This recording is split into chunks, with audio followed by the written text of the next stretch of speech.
சிதைந்த சாலைகள், சிதிலமடைந்த வீடுகள், பாழடைந்த கோவில்கள் என மக்களே வசிக்காத இக்கிராமம் 90களில் நடந்த மிக கொடுமையான சாதி கலவரத்திற்கு இரையான சேதுராமலிங்கபுரம். 1996 தீண்டாமைச் சுவர், இரட்டை குவளை முறை என சாதிய கொடுமைகள் தென் தமிழகத்தில் கோலோச்சி இருந்த காலம். இப்படி மயானமாக காட்சியளிக்கும் தூத்துக்குடி மாவட்டத்தைச் சேர்ந்த இந்த சேதுராமலிங்கபுரத்தில் சுமார் 20 ஆண்டுகளுக்கு முன் பல சமூகத்தைச் சேர்ந்த மக்கள் வாழ்ந்து வந்தனர். எழில்மிகு கிராமமாக இருந்த இந்த சேதுராமலிங்கபுரம் சாதி வெறிபிடித்த சிலரின் சுய லாபத்திற்காக சில சமூகத்தினரிடையே கலவரத்தை தூண்டிவிட்டதன் விளைவாக மிக பெரும் வன்முறை வெடித்து மக்கள் அனைவரும் இக்கிராமத்தை விட்டு வெளியேறி இன்று வரலாற்றின் எச்சமாக காட்சியளிக்கிறது. தங்களின் சொந்த மண்ணை விட்டு பல ஆண்டுகள் பிரிந்து வெவ்வேறு பகுதியில் வாழ்ந்து வரும் சேதுராமலிங்கபுரத்து மக்களின் அதிகபட்ச ஆசையே மீண்டும் தங்கள் ஊரில் வாழ வேண்டும் என்பதே.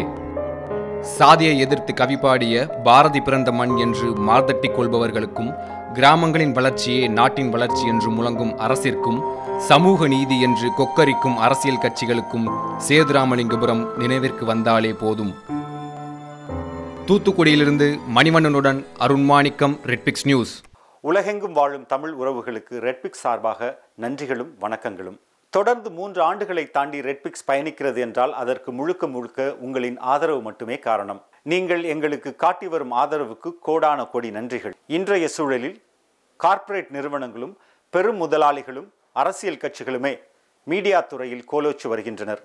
இவர்களுக்கு மத்தியில் மிக எளிமையான பின்புலத்திலிருந்து தொடங்கி உண்மையையும் நேர்மையையும் உழைப்பையும் மட்டுமே மூலதனமாக கொண்டு செயல்பட்டு வருகிறது ரெட்பிக்ஸ். இந்நிலையில் ரெட்பிக்ஸை மக்களுக்கான ஒரு மாபெரும் ஊடகமாக மாற்றுவதே எங்களது ஆசையும் கனவுமாக உள்ளது.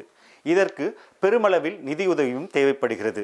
உங்களின் ஆதரவோடு வளர்ந்த இந்நிறுவனத்தை அடுத்த கட்டத்திற்கு எடுத்துச் செல்ல உங்களையே நாடியுள்ளோம். எந்த ஒரு அரசியல் சாயமும் இன்றி, எந்த ஒரு கார்ப்பரேட்டின் தலையீடும் இன்றி மக்களுக்கான செய்திகளை உண்மையாகவும் நேர்மையுடனும் வழங்க வேண்டும் என்பதே எங்களது ஆசையும் கனவும். எனவே எங்களுக்கு தாராளமாக நிதி உதவி செய்து எங்களுக்கு உதவுங்கள்.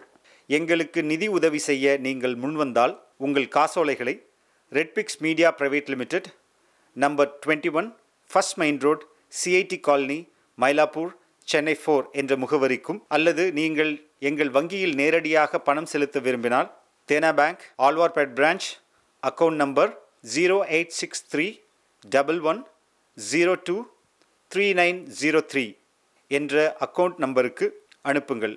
மேலும் வங்கியின் விவரங்கள் IFSC கோட் BKDNO620863. நீங்கள் கொடுக்கும் ஒவ்வொரு ரூபாயும் ஒரு நேர்மையான உண்மையான செய்தி சேனல் ஒன்றை உருவாக்க நிச்சயம் உதவும். நன்றி.